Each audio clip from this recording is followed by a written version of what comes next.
The first day of the Ukraine week here in the European Parliament was dominated by a report written by its former president Pat Cox on how to improve the Verkhovna Rada.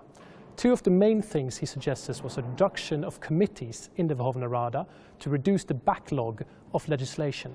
Now, another thing he suggested was a code of conduct in the chamber, which would put fines and suspensions of people who misbehave there.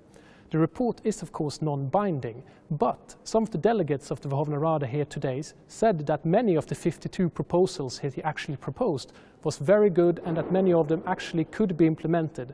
The question is whether they actually will do it and say the same thing when they are in Kiev. Another thing that was debated was Martin Schulz, the current president of the European Parliament's strong endorsement of the Russia sanctions against Russia. The sanctions have been in place for almost 2 years and is up for renewal on the 31st of July this year. Martin Schulz said that there should be a full implementation of the Minsk agreement before the sanctions can be lifted.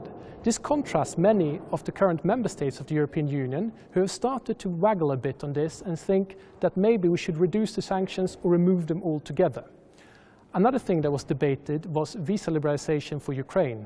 It is believed that this week Georgia will get a proposal from the European Commission that they might get visa-free regime by the end of the year. The proposal is of course being sent to the European Parliament, but also to EU member states. Now, Georgia and Ukraine have always been linked on this, but it seems like the proposal for Ukraine will have to wait, mainly because member states in the EU don't think that enough have been done on rule of law. Martin Schulz, as well as other members of the European Parliament, were very adamant that this thing should be still linked with Georgia. But again, it seems that the European Parliament might not get what it wants here.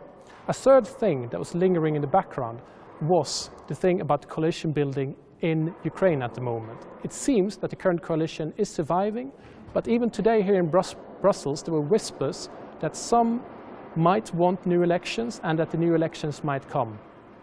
This is Richard Joswiak for Ukraine Today.